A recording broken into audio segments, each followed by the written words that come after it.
biasanya teman-teman yang berbahagia dalam kondisi seperti ini, dampak dari virus COVID-19, pembatasan sosial berskala besar, kemudian ada social distancing, ini berdampak sangat luar biasa dalam dunia pendidikan. Tentunya himbauan pemerintah yang mengatakan bekerja dari rumah, belajar dari rumah, dan beribadah dari rumah, ini tentunya memiliki dampak besar terhadap dunia pendidikan. Hampir 1 bulan lebih, mulai dari TK, mulai dari sekolah dasar, sekolah menengah, perguruan tinggi, sekarang sudah tidak ada lagi aktivitas pembelajaran di dalam kampus face to face. Sekarang diterapkan yang namanya online learning. Tetapi pada kenyataannya memang karena ini pandemi, karena ini tidak diinginkan, maka banyak sekali yang belum siap dengan online learning. Mulai dari perangkat yang mumpuni, kemudian sinyal network internet yang belum mumpuni, kemudian SDM yang belum mumpuni. Ini menjadikan masalah besar dalam pembelajaran online. Nah, tentunya kita sebagai generasi pembelajar dan generasi muda harus pandai memilih ragam pembelajaran online yang harus kita create, harus kita siapkan. Apalagi di beberapa LPTK di perguruan tinggi yang notabene perguruan tinggi keguruan, masa-masa semester antara bina ganjil ini menjadi ajang bagi semester atas untuk melakukan praktek mengajar di sekolah. Tapi banyak perguruan tinggi LPTK yang akan memformat bagaimana praktek mengajar di sekolah ini dikemas dalam pembelajaran online, pendampingan guru online, pendampingan siswa online. Tentu kita harus memiliki inovasi, memilah, memilih, dan menggunakan ragam pembelajaran online. Rekan-rekan, paling tidak ada 2 tipe utama pembelajaran online. Yang pertama adalah pembelajaran online sinkronus. Apa pembelajaran online sinkronus ini? Pembelajaran online sinkronus itu berarti sinkron antara tutor, antara guru, dan antara peserta didik berinteraksi secara langsung walaupun lewat dalam jaringan, lewat online. Saat itu juga saling face to face menggunakan aplikasi dibantu dengan jaringan. Yang kedua adalah asinkronus. Asinkronus itu adalah bagaimana pembelajaran ini dapat dinikmati kapan saja karena tutor atau guru atau dosen telah menyiapkan perangkat platform materi yang diunggah di laman online yang dapat diakses 24 jam oleh peserta belajar. Tetapi asinkronus itu mengakibatkan tidak dapat berinteraksi secara langsung face to face. Interaksinya adalah mungkin dengan memberikan komen, kemudian setelah instruktur atau dosen buka dibalas komennya. Jadi ada 2 pilihan secara besar, yaitu sinkronus dan asinkronus. Lalu medianya apa saja teman-teman dalam pembelajaran sinkronus yang pertama? Pembelajaran sinkronus adalah pembelajaran langsung bertemu dalam jaringan. Maka banyak aplikasi platform yang menyediakan media-media untuk melakukan ini. Biasanya dilakukan dengan cara telekonferensi. Yang pertama yang software sangat familiar dalam dunia pendidikan masa kini atau dunia perusahaan untuk meeting adalah aplikasi Zoom. Zoom adalah suatu aplikasi di mana kita bisa ketemu secara online dengan fitur ini. Ada yang free biasanya 30 menit bisa untuk 40 orang lebih, tapi kalau yang berbayar ada tingkatan pembayarannya bisa sampai 300 orang dan waktunya unlimited. Yang kedua adalah Google Meet. Google Meet ini adalah aplikasi miliknya raksasa teknologi Google. Google Meet ini free, bisa sampai 250 peserta yang bergabung dalam Google Meet. Tetapi Google Meet ini tidak bisa disetting untuk menggunakan background virtual. Kalau Zoom itu kita dapat melakukan setting menggunakan background visual. Nanti kita akan praktekkan bagaimana menyeting Zoom supaya kita dapat menggunakan background virtual. Oke. Yang ketiga, media sinkronus yang dapat digunakan adalah live IG. Anak-anak muda saat ini sangat gandrung dengan Instagram. Maka live IG ini menjadi sarana untuk pembelajaran juga. Nah, interaksinya di mana? Dalam live IG, maka hanya live yang bisa berbicara itu adalah host yang membuat acara live, bisa menginvite 2 orang misalnya. Kemudian interaksinya antara host, presenter dengan peserta menggunakan chatting di IG itu. Nanti akan melihat siapa yang bergabung, siapa yang akan chatting, siapa yang bertanya. Ini bisa langsung, tetapi pendengar tidak bisa mukanya kelihatan di dalam lamannya si presenter, hanya namanya saja siapa yang bergabung, namanya kelihatan yang bergabung. Kemudian yang ketiga adalah live YouTube. Hampir sama dengan live IG, live YouTube ini yang kelihatan face-nya di pendengar hanya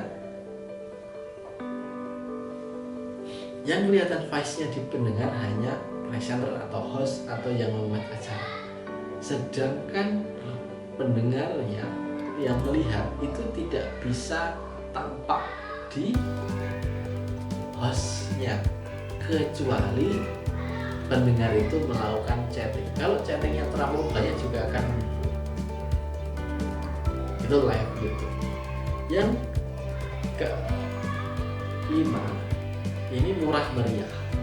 Kita menggunakan media messenger sosial yang ada di sekitar kita, ada Telegram, ada WhatsApp.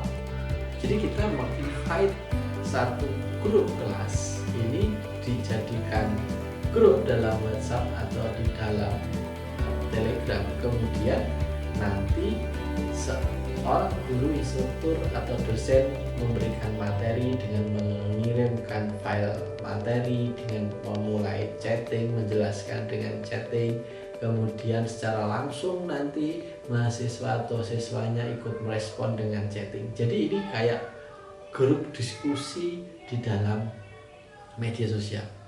Tentunya ini tidak dapat langsung bertemu tatap muka, tetapi hanya lewat tulisan yang saling silih berganti muncul dalam grup media sosial yang kita miliki. Dalam sinkronus ini tentunya ada kelebihan dan kelemahannya. Kelebihannya adalah kita kalau menggunakan Zoom, Google Meet itu dapat berinteraksi dan dapat melihat satu demi satu peserta yang tergabung. Kelemahannya adalah dengan Zoom dan Google Meet ini jaringannya harus kuat. Kalau tidak kuat pasti tidak akan terdengar atau dapat dinikmati dengan baik. Kemudian boros kuota, sangat boros kuota. Dalam live 1 jam misalnya, mungkin kita akan menghabiskan 1 sampai 1,5 giga untuk mengikuti kelas online di Zoom.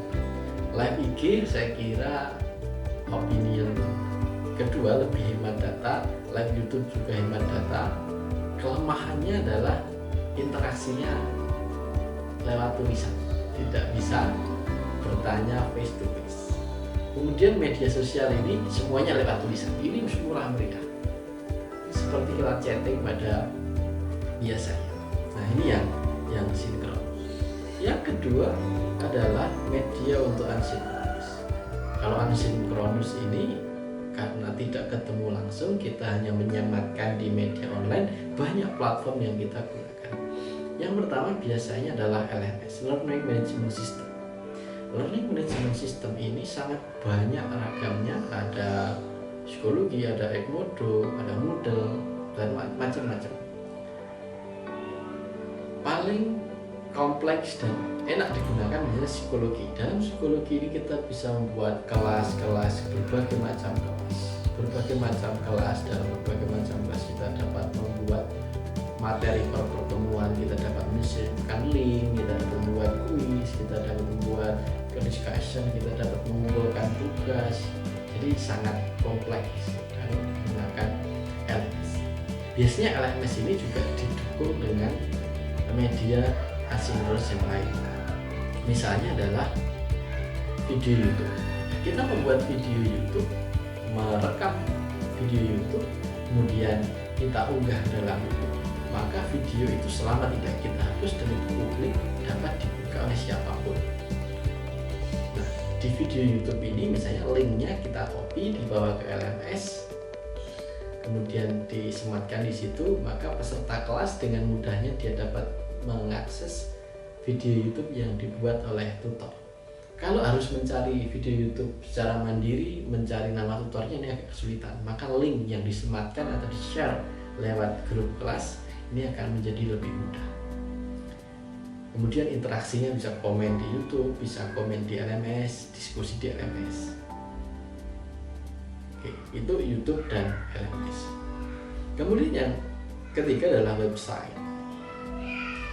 Website, kita mendevelop web, kita bisa menyematkan berita, kita bisa menyematkan materi yang diunduh.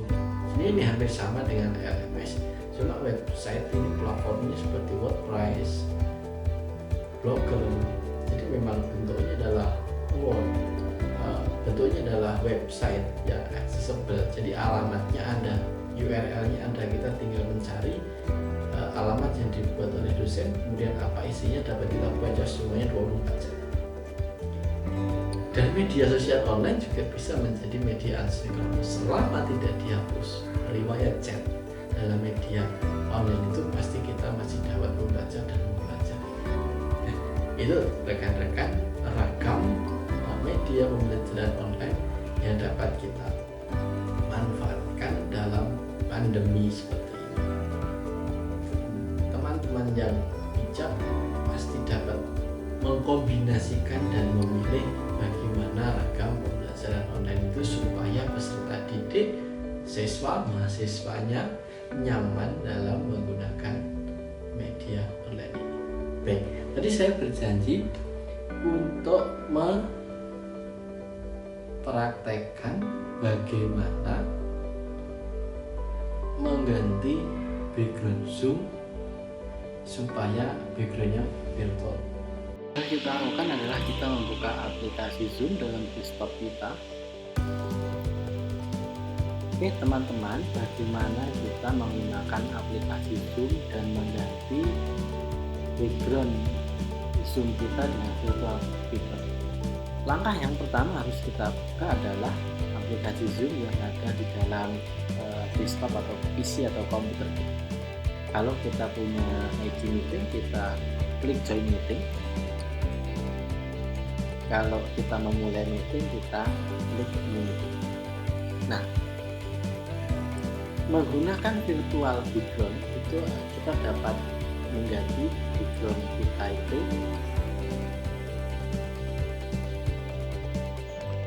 seperti ini.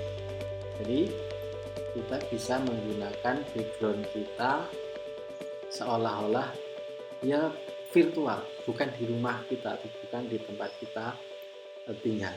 Caranya bagaimana teman-teman? Caranya di sini di samping tombol rekam ini kita klik ke atas, kemudian di sini ada pilihan choose virtual background, kita pilih virtual background. Kalau 0, nah ini berarti background ini adalah tembok kita rumah.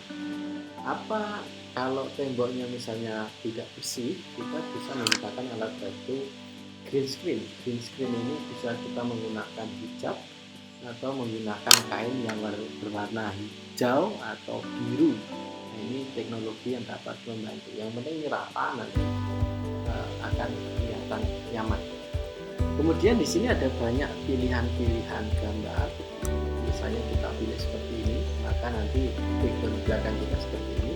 Kalau ini ya seperti ini, kalau ya hitam ya seperti ini. Kalau hitam ini agak ada bayangan-bayangan gitu. Ini. Kalau ini seperti ini seperti ini. Kemudian kita bisa menambahkan dengan klik Add Virtual Background Image di tanda plus. Berarti ini kita mengambil background yang ada di PC kita, Misalnya kita mengambil seperti ini, foto-foto sesudah kita gunakan background. Oke, nah ini kita ambil seperti ini bisa kita gunakan background hitam.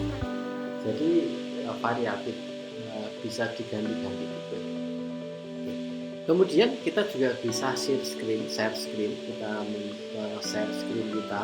Jadi kita bisa menggunakan desktop atau whiteboard, kita bisa menulis-nulis. Ini misalnya kita share, kalau desktop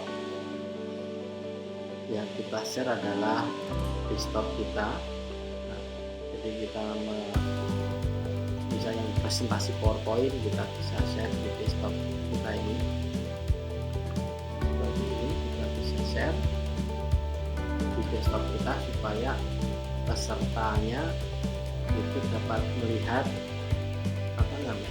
PowerPoint yang kita. Oke, saya kira itu rekan-rekan terkait dengan bagaimana menggunakan aplikasi Zoom dan diganti virtual background supaya ini menjadi pilihan teman-teman. Kalau bosan backgroundnya itu bisa kita kombinasikan dengan background yang dapat kita ganti-ganti di situ. Tapi kalau untuk Google Meet mendukung ini. Mungkin itu rekan-rekan yang terkait beragam media pembelajaran online di pandemi ini yang dapat kita kembangkan.